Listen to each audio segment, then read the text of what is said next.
Hey, what's going on, friends? My podcast every day is broken up into two parts on the free platform. The first part, Act 1, is right now. When it's all done, go right on over to Act 2 to get the second half of the podcast. Thank you so much for checking out my show. Hello. I love you. Won't you tell me your name? Hello, I love you. Let me jump in your game. Welcome into the Eric Zane Show Podcast from the Impact Power Sports Studio. Impact Power Sports online at impactpowersportsmi.com. A fantastic place to pick up a brand new golf cart. Who doesn't want a golf cart? My God. It could be a EasyGo golf cart, perhaps a Yamaha golf cart. They have the best selection in stock. Various things like ATVs, UTVs, you know, the old side-by-side, perhaps a four-wheeler, motorcycle, go-kart, e-bike. They have it all at Impact Power Sports. Shop online at impactpowersportsmi.com or drop by their location on 14 Mile Road in Rockford, Michigan. They'll be at the Outdoors Show, which happens next week, Thursday to Sunday, and I will be with them at their display or setup where they are on Saturday. I haven't yet confirmed the time yet, but I'll be there Saturday afternoon. That's what we do here in West Michigan during the cold months. We have these convention halls full of merchandise, and then you walk around and you stare at it. Anyway, the last time I was there was at the Camper and RV show with Impact Power Sports. And this drunk bitch walked up and was giving my man Ron a really hard time. And Ron's kid, Drew, had to go in and tell her to get the fuck out. Excuse me. As Rich writes, 22 minutes after 10, right on time. Yeah, I got a little bit sidetracked today. I was pulling clips all morning long for Who Are These Free Beers, which happens tonight, show number 47, live on Patreon. Go to patreon.com/Eric Zane if you want the show live. Hang on, I got to drink this coffee.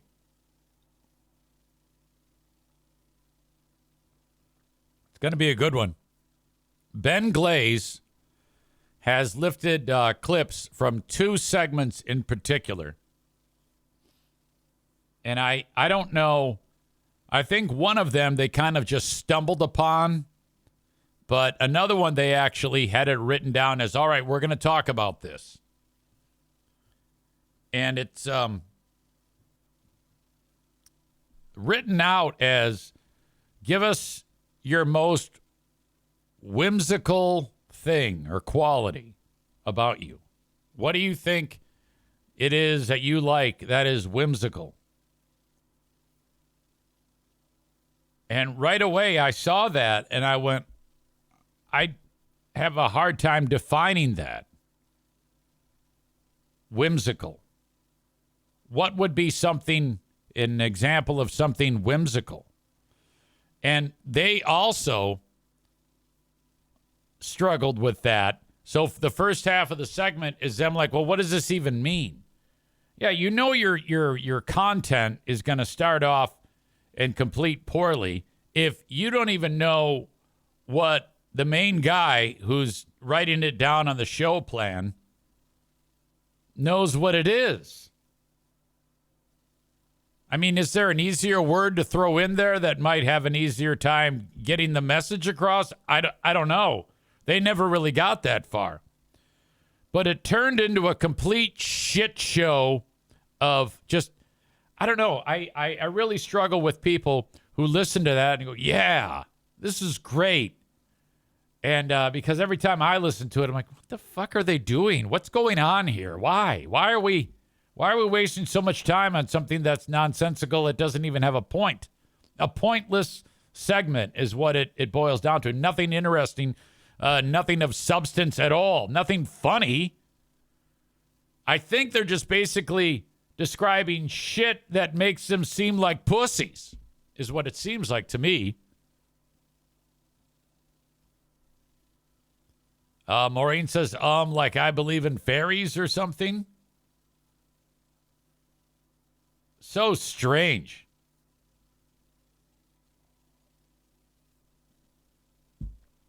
Jeremy writes, imagine this topic back in the day. Coming up in an hour, Joe's wheelchair a-hole. But first, what's your most whimsical trait? Yeah, it's bad. It is so bad. Bob, going off of yesterday's Trump radio station in Fort Myers, Florida, likes to say that the radio station could be called 97.5 The Tariff with the Chin. That would be me. Make 'em pay. Stevie asks, is tonight on the Ben and Eric Patreon podcast the return of the drop machine? Yes. Have we planned for it? Have we practiced? Have we made sure that it sounds all right? Of course not. Which might make this even more interesting. I don't know. For some reason in my brain, I have it as Ben's going to get it all set up on his end, and he's going to fire off a drop, and it's going to be so loud and drowns everything out that it causes permanent deafness in all of us. Kind of like when I used to do that to you on this show. All right. Well, anyway, I spent a lot of time today getting clips for today's Who Are These Free Beers episode. I found out once again that a lot of my clips are free beer centric. There are some that are not, but it seems like that's all I have been able to pull lately. And I listen with an observant ear to everything that's worth pulling. And more often than not, it involves free beer. But there was a moment in particular that did not involve our hero free beer, and it is a laugh talking alert. We haven't really parked on Hot Wings laugh talking in a while. And Hot Wings took his hot take time to discuss a piece of earwax in his ear the other day. A little bit of background on this. This was a shift on the fly moment for Hot Wings. He had no intention of talking about how he had a piece of earwax in his ear. But he was reminded of it because Kelly, on her turn, talked about she had a problem with her ear, with her earring or something like that. So she told a story about her ear. And then Hot Wings was going to talk about one thing. And then he said, oh, no, this is better. And it's perfect because it goes with what she's talking about. And he freely admits this is not a hot take. But what it is it's him saying, I had a piece of earwax in my ear and that's it. And it was kind of gross, but whatever. But I don't care about that. He was so flabbergasted and amazed at this piece of earwax in his ear that it resulted in another chaotic moment of sustained Hot Wings laugh talking. It starts with his little intro and then him starting to talk about it. And then all you have here is out of context moments during his story where while speaking, he is laughing. You'll notice no one else is laughing while he tells the story. We've talked about laugh talking many, many times. He has this tendency to, when he's talking, to chuckle. And I'm chuckling while I'm telling you a story. And it's all like this big chuckle fest. Now, I talk for 2 hours a day. How often on this fucking show do you hear me laughing at the shit I'm saying? It doesn't happen. Normal people don't do this. This asshole is so used to behaving like this that no matter what he's talking about, he's laugh talking. And it's so goddamn uncomfortable. He could be talking about a cancer diagnosis and he'd be laughing all the way. Check this out. Hot. I mean, it's not really a hot take. I have to piggyback onto what Kelly was just talking about with ears. Ears? No. much, but I had something good to touch. What a shot it in there of my orange color. Oh, God. Aram says he always tags other people's stories. I've noticed that too, where he'll have one thing he's going to do on the hot take, and then, oh, wait a minute, this just popped in my head. Here comes this, which tells you how shitty was the first thing that you were talking about, that you're now supplanting it with a story about finding a piece of earwax in your ear. My God. Kelly was just talking about with ears. Ears? No, but I had something good to touch. What a shot it in there of my orange color. Oh, God. That. Oh, God. Oh, God. Oh, fuck me. So he tells this long story about how he found some earwax in his ear. And then that's it. Aram says he has tagged other people's stories for as long as I can remember. Tyler says he sounds like he's struggling to breathe throughout that, LOL. Yeah, you'll get a lot of moments where he'll force the air. And you can hear him kind of pushing it way too hard. And I don't know if he thinks that that's a way to, is he attempting to give you a cue that this is a hilarious story, so I am going to say it all in this odd, forced chuckle bark or whatever the fuck it is to maybe get you to laugh? Is that what's happening? And if you listen to old versions of my show, like the one I posted from 2009, when he talks, he doesn't do that. Now, he is still incredibly boring. That's always been his thing. But my God, what a pile of shit. We'll also have a moment where Maitland goes deep on the details, and Greg gives her some pacifying affirmations while she's doing it. It's really bad. And then a lot of free beer again, including we go back for some archived old beer and hot wings. Katie reached out to me on the Patreon, and she listened to that most recent episode of my show back in 2009. And Free Beer was murdering words. Well, he's been murdering words since the day I met him. But she has some old beer and hot wings where he does it twice in the first, 15 minutes of that show. Outstanding job, Carrie. If you ever listen to these Something to Listen to While I'm Away segments on Patreon, old shows of mine, and you notice those moments as well, for the love of God, tip me off. Leave a comment in the comments. So that is cool. What else was I going to say about that? I was going to say something that was there and was gone. Ben Glaze is here. He will feature some clips from a segment that they stumbled upon. And again, I don't know. I seriously doubt that the segment that Ben Glaze has about rocks getting wet was something that they wrote into the show plan. Because, the segment that I have about the whimsical, or that Ben has about being whimsical, they actually wrote that into the show plan. In the back of my brain, I keep thinking that their fascination with watching internet videos of people pouring water on rocks and then the water absorbing into the rocks and dissipating, that was they stumbled upon it. Ben says it's a TikTok during the Free Beer and Awkward report. Well, then that is in fact planned. They actually said, yes, we are going to write in to the show plan a discussion about watching people pouring water onto rocks and then the water dissipating and disappearing into the rock. Wow.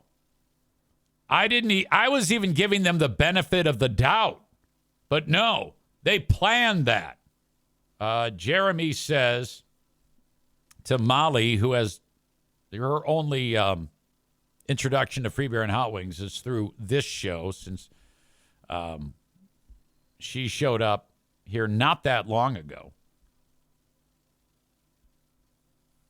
Jeremy wanted to know what she thinks of free beer and hot wings based on these clips.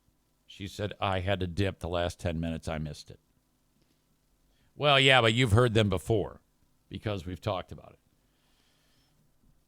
Maureen says the rock thing is like watching paint dry.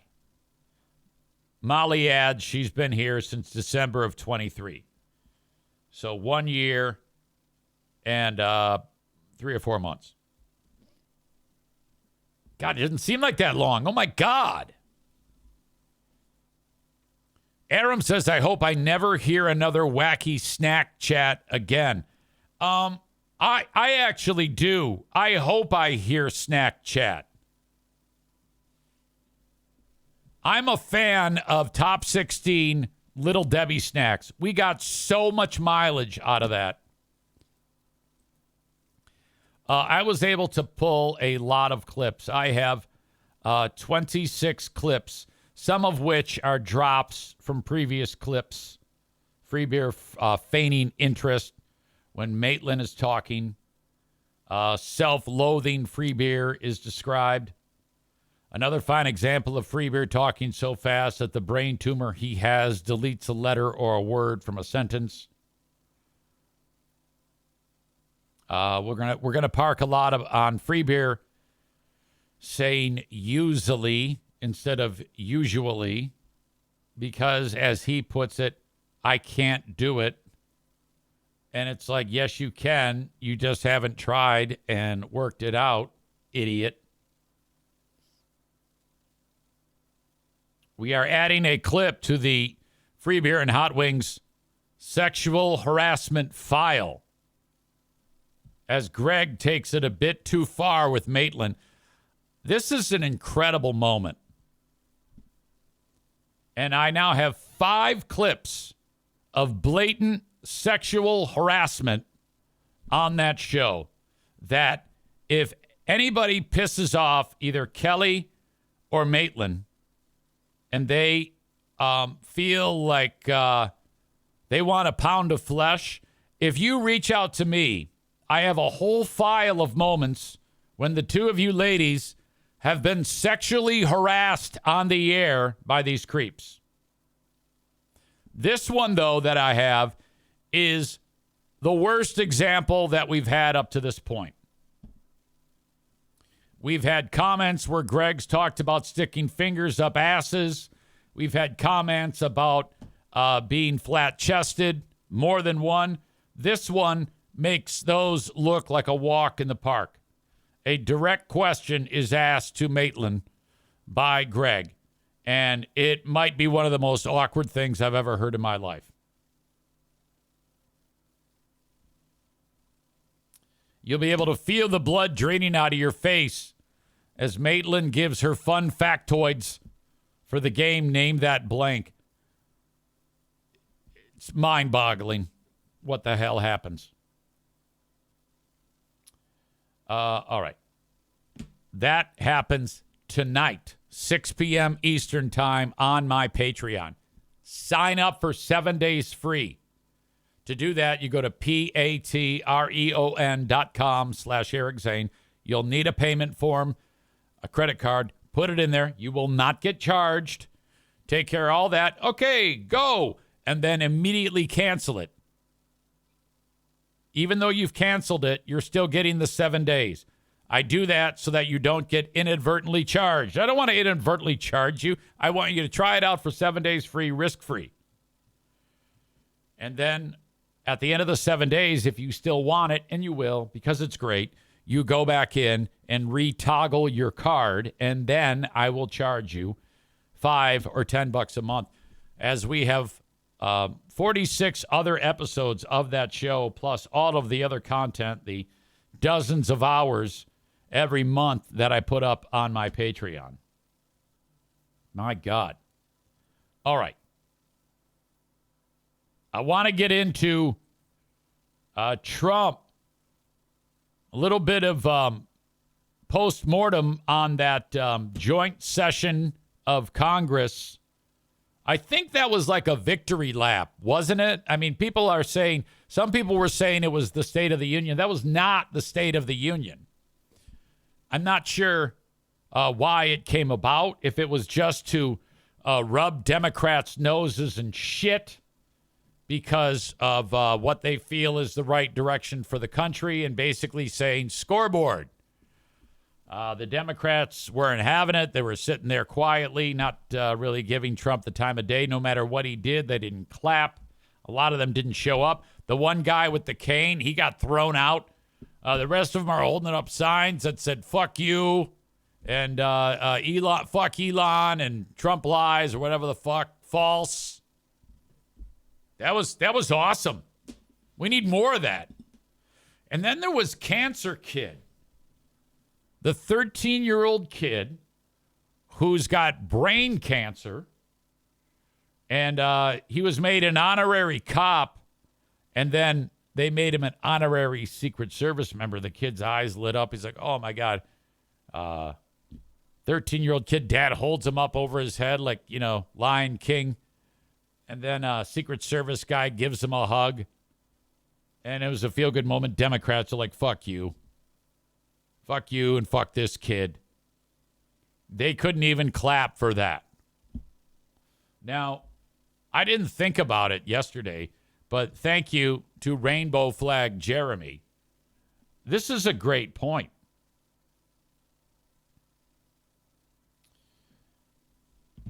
Glasses. Felon Donnie, the young boy with cancer, was a nice touch. I can't believe I didn't think of this, by the way, but hard to ignore that he cut pediatric cancer research. It was a rather cheap way to take attention away from the truth. Yeah, I don't know that it did, though. I don't know if it did take any attention away. I wouldn't have thought it either way. I can't believe that there would be anybody in America who would be like pissed off that Trump had taken away cancer research for kids. And then as soon as they see that kid getting his honorary Secret Service badge, they would go, oh, yeah, everything's cool now. Nobody's that dumb, right? In the end, I think it kind of like puts the spotlight back on Trump for cutting out pediatric cancer research, because I wouldn't have brought it up. God knows I didn't think of it yesterday on my own. It took one of you, in this case, Rainbow Flag Jeremy, to point out to me that this motherfucker has already waved the white flag against cancer. Donut Dan, who sounds slightly retarded, wrote, call it what you want, but it feels good to cheer for America again. Well, how? How can you cheer for America when the asshole who said, hey, I love this cancer kid, yeah, let's go America, has actually cut funding for kids' cancer? You asshole. How the fuck could you possibly say such a stupid thing? Now, if you said, call it what you want, but it feels good to cheer for America again, except for the part about no funding for cancer research, that would be acceptable. So that's a crock of shit, and you know it. If I'd have thought about it yesterday, I'd have brought it up then. But I'm bringing it up now, so fuck that shit.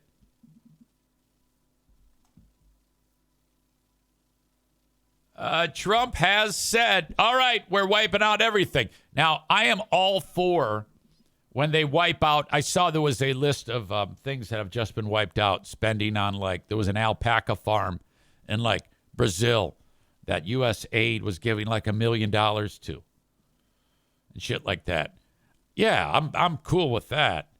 But you would think that if you're wiping out the spending on all of these ridiculous things, why would you do it for something as critical as cancer research funding? I think that's a horrible thing to do. Let's see. Yeah, so that's what it is. There was an article from the Pediatric Cancer Research Foundation. These are the people who depend entirely about with money from the government. Dan says, I was not talking about that, but if there's corruption or bad spending, why should we not like that? Yeah, all right, ding dong. But at the end of the day, I was talking about one thing and one thing only. And here you are getting out in front of it and said, yeah, let's do the wave, America. Come on.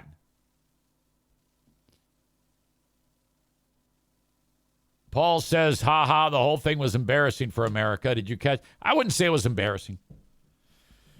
Did you catch Trump getting stuck on the word, I don't know if you're writing refuge or refugee. Twice and pronouncing it wrong. Piano Finger Banger says, and he withdrew us from the World Health Organization for some fucking reason. There's got to be a good reason for it, right? David says, there is no point to keep researching when the cure has already been discovered. There is no money in cures, only treatments. See, David is one of those dudes that thinks that we already have a cure for cancer. Now, if that is the case, if we already have a cure for cancer, well, then, yeah, we should stop funding research for it if we already have a cure. So now I'm guessing that David doesn't really have any proof that we have a cure for cancer. I think he probably listens to like some fucking podcaster who says it and he believes it. And I don't know if that's your best option. I'm going to need for you to give me some tangible proof other than just I heard it somewhere that there is a cure for cancer. You know what? Honestly, I hope you're right. I really do.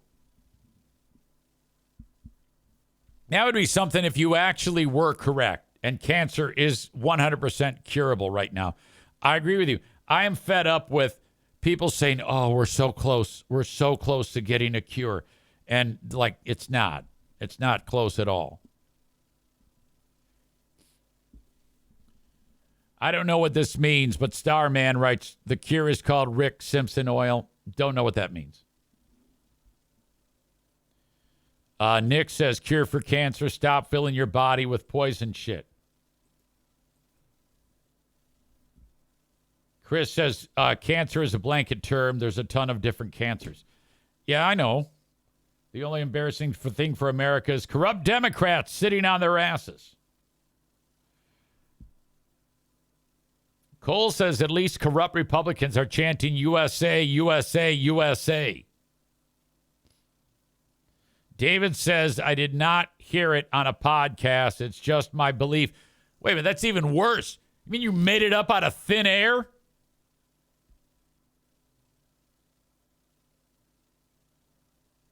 Look, guys, if you're going to drop heavy shit like there is a cure for cancer, how do you know? I made it up. I don't know if that's going to fly. Say that out loud a few times. Say that by the water cooler and watch people run away from you.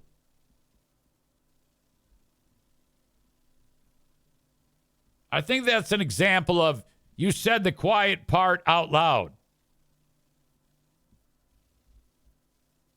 Well, anyway. That's what the folks over at the Pediatric Cancer Research Foundation are saying. A devastating setback, funding for childhood cancer research cut from the U.S. spending bill. This is actually an old story. This is, so we're talking about millions of dollars. So I don't know, perhaps the goal is to wipe it all out and then maybe bring it back slowly. I have no idea. All I know is that it's difficult to get behind that moment when little kid is there and they're like, come on, go give him his FBI badge or Secret Service, whatever the fuck. And then on the other side of that, that kid has no research for his brain tumor or whatever the hell. Did you see the story where RFK Jr., he came out, I think Megan sent this to me. This was a big surprise to a lot of people. RFK Jr. has come out and said, hey, everybody needs to get vaccinated for measles, which nobody saw that coming because they just thought that as soon as you get that guy in there, he's going to say, all right, fuck vaccines. No more vaccines. All right. We're actually wiping them out. We're going to take all the vaccines we have and we're going to destroy them like Disco Demolition Night in Chicago in the 1970s. We're going to put all the vaccines in a big pile and then we're going to throw a Molotov cocktail on them and all the vaccines are going to go up in flames. But RFK Jr. has actually come out and said, yeah, this is not good. You got to get your kids vaccinated. And the interesting thing about that is the reason why this is rearing its ugly head in the first place is because all these dumb fucks believed you in the first place. You know? He's like the anti-vaccine guy. He's the one who started it all. He's the one that led to all these dumb twats like KMK. Who's that crazy bitch that just ran for Ottawa County Commission? She looks hot in sunglasses. What's her name again? She lost. She's the one who said, oh, my God, that kid's got autism. His vaccine. Oh, my God, there's chemtrails in the sky. Oh, shit, they're poisoning us, you fucking idiots. God damn it. And now their illustrious leader, RFK Jr., who he himself says that his voice became fucked up because of a vaccine somehow, is telling them to take a vaccine. That is remarkable to me. Let's see. Joe Martinez says, but aren't vaccines bad for you, according to the dumb Republicans? Not necessarily. I remember Trump was touting the COVID vaccine. That actually got him in trouble with some of his constituency. They're like, oh, fuck you. We're not going to believe that. Linda says it would be natural selection like those who didn't get the COVID vaccine. Oh, yeah. Big time. Aram says, I only listen to filtered through Eric Zane. Not sure. Okay. I only listen to news filtered through Eric Zane, and I watch CNBC, which focuses on financial markets and doesn't focus on rumors. Nor do I. All I do is make rumors. I just make false statements over and over again. I am faced with a daunting task when it comes to Fatathon because I continue to work very hard on P90X. When I started P90X, you know, you'll do like a set of push-ups and then you'll do a different exercise for a different body part and then back to push-ups. When I started doing that, I was doing like 6, 7, 8 push-ups. In the several weeks now in a row that I've been consistent, I've been doing it for longer than that, but I haven't been consistent except for the last 5 weeks. But the last 5 weeks have been very consistent. And now the push-ups are getting to the double-digit mark. I just hit 20 on my wide grip push-ups, I guess, when your hands are really wide. So that was a big thing for me to hit 20 push-ups at once. So I'm literally getting a lot stronger, a lot faster. It all still hurts like fuck, and it's never easy, ever. There is nothing about it ever that gets easier, and it's not supposed to. But what I'm noticing is, though I'm keeping my calories at 1,700 a day, like yesterday, that's where I was. The weight is not. I think I'm gaining strength and muscle and losing the fat. So it's remarkable how it's. I think my body fat percentage is dropping considerably. I know my belly doesn't look as well. It still looks ridiculous, but not nearly as ridiculous as it was. So the fat's falling off, the muscle's going up, and the weight is staying about the same. Like last night, by the time I woke up this morning and weighed in, I was at 185.6, 185.8. And I need to be less than 185 by Monday. So fingers crossed. Fingers crossed. I think this is going to be a slow decrease. And ultimately, if I continue to drop the fat but gain the muscle, we're talking like I'm going to look like a brick shithouse, like Rebecca here. Because if EZ goes to 185 with body fat percentage at 24% to 30% and drops it down to 8%, get ready, man. I'm going to try out for the fucking Lions. Son of a bitch. Question comes in. Is the Queen of the Forest doing it with you? No. She is asking questions about it. And I'm very I don't ever push. This has to be a thing you do on your own. Occasionally I'll throw a, you should join me. But she's been kind of burning it at both ends from a work standpoint.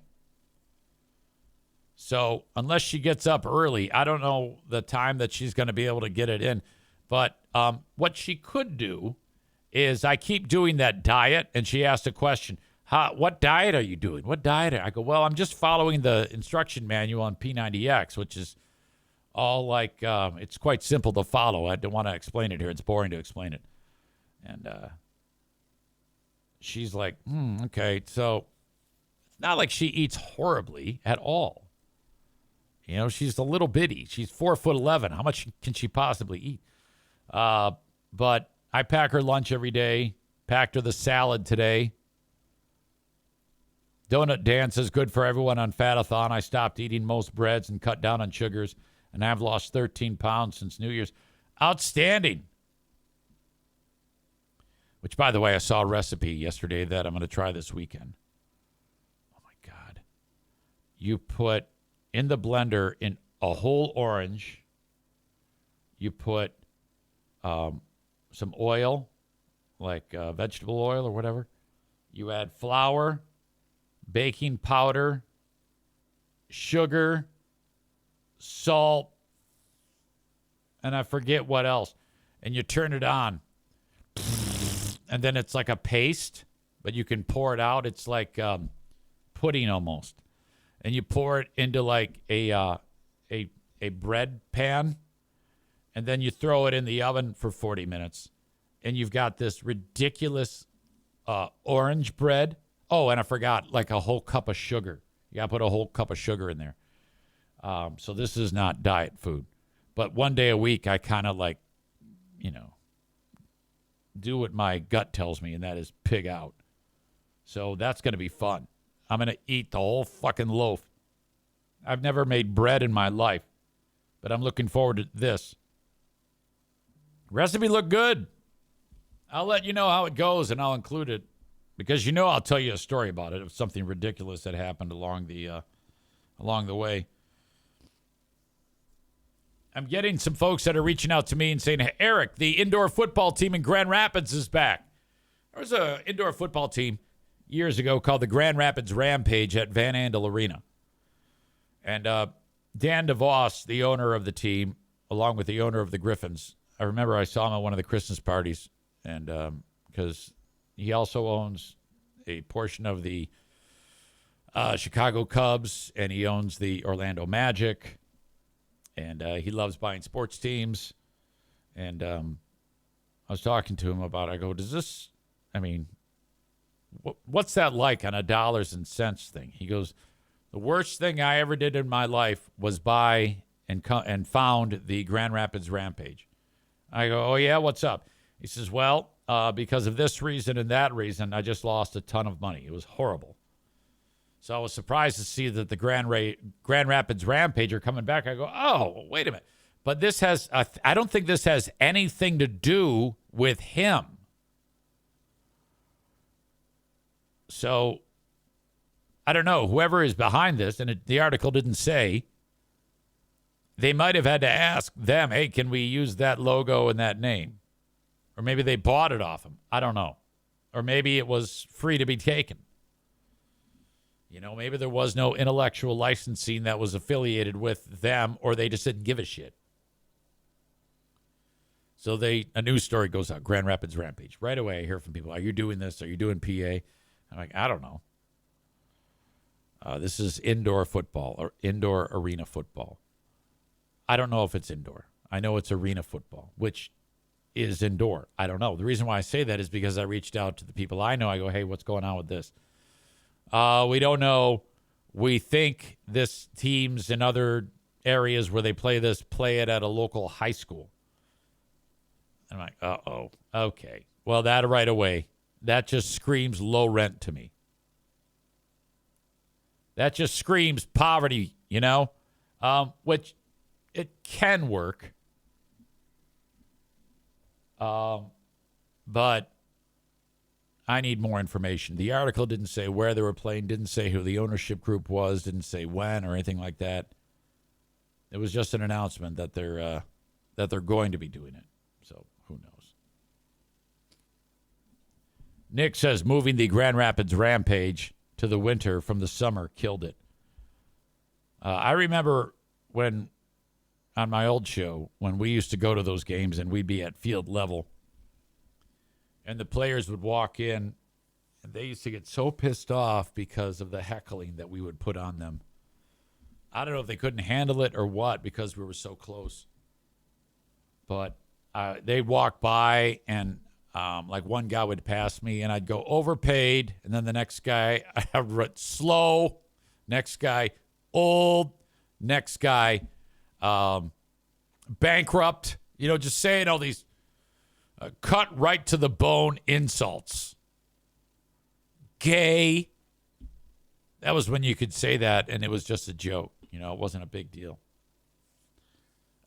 Wife beater. That's another good one. Tyler says, this sounds like hard living line football to me. Yeah, that's the way it was with the, what do you call it? The West Michigan Ironmen. We had a little, now not the Ironmen per se. They weren't hard living line. It was a great organization. Still is. Great organization. They do it right there. But the teams that they would play, they just look like a pile of shit. They come in and they're all fucking fat. They all got like different colored gear on, different colored helmets.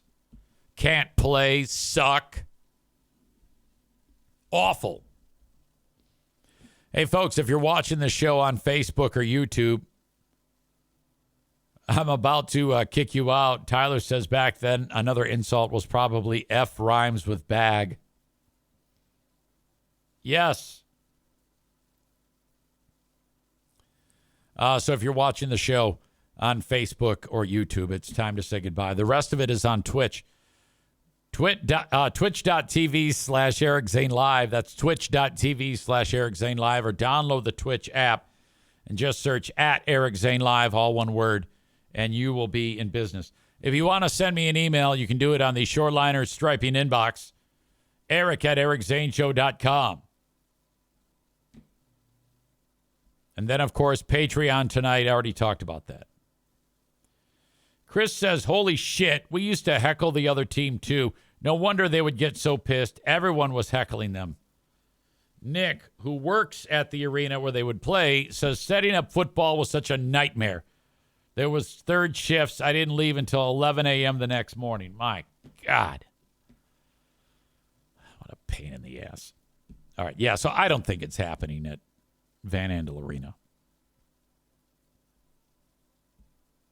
All right. I'm going to take a break. First of all, I'm kicking people out. There you go. Thank you.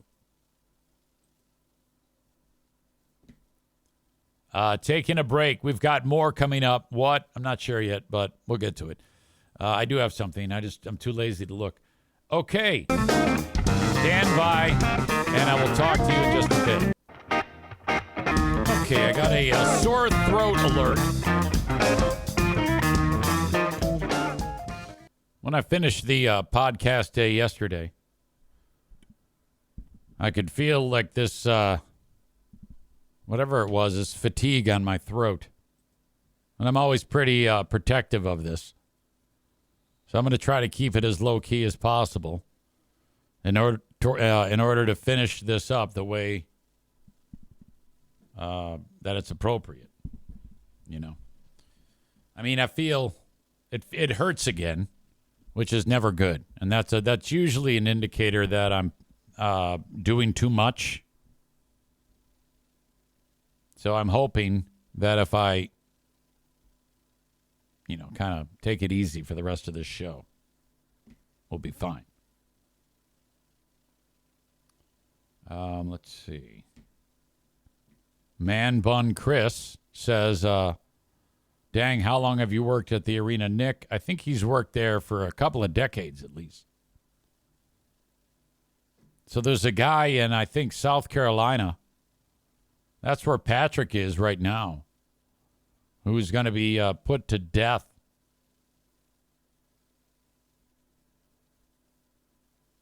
All right, so death penalty. I don't know if you're for it. I don't know if you're against it. This guy who's being put to death, let's see, what did he do? I'll just start from the beginning. He has volunteered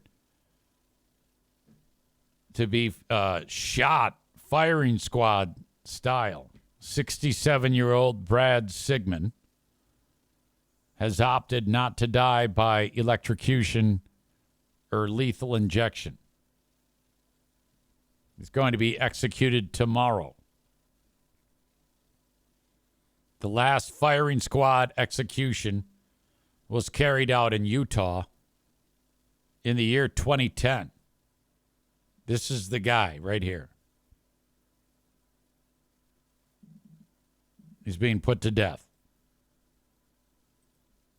Now, this might be a scenario where they had an overhaul of their death chamber. But these sharpshooters are practicing for what is poised to be the first firing squad execution in the state's history. Death by firing squad remains an extremely uncommon form of capital punishment in the U.S., with only 3 carried out since the death penalty was ruled constitutional in 1976. All 3 occurred in Utah. This guy opted for the firing squad over the state's primary method of electrocution or the more widely used practice of lethal injection. He's made the best choice that he can, but the fact that he had to make it at all is horrifying, said Sigmund's lawyer, Gerald King. I don't know if it's horrifying. It might be horrifying to him, but I'm sure that there are people on the other side of this crime that think it's exceptional. I've long maintained that I think it would be cool if, let's say, you've got 10 guys that are going to fire on him. Every one of those should be a family member of the deceased, the one who was murdered. And I don't even have the exact case that this guy did yet, of what he did, but it'll be here in a second. But I'll talk about it. But, you want... Sigmund was convicted in 2002 in the beating deaths of his ex-girlfriend's mother and father. So there you go. So everybody who is related to the deceased, if they want to, they should be able to fire a gun. Hell, I think that they should just give them all baseball bats and say, beat them to death. You know? I think if we're in the spot that we're in right now with Trump You know, he's cutting out all the jobs, and he's cutting out funding to cancer research. I think he could actually bank a ton of money for those with morbid curiosity who would want to watch the family kick his ass, to like beat him to death with their hands. All right, that is Act 1 of the podcast. Act 2 is available right after this one. Go check it out. What are you doing? Don't miss a second of it. Thank you so much.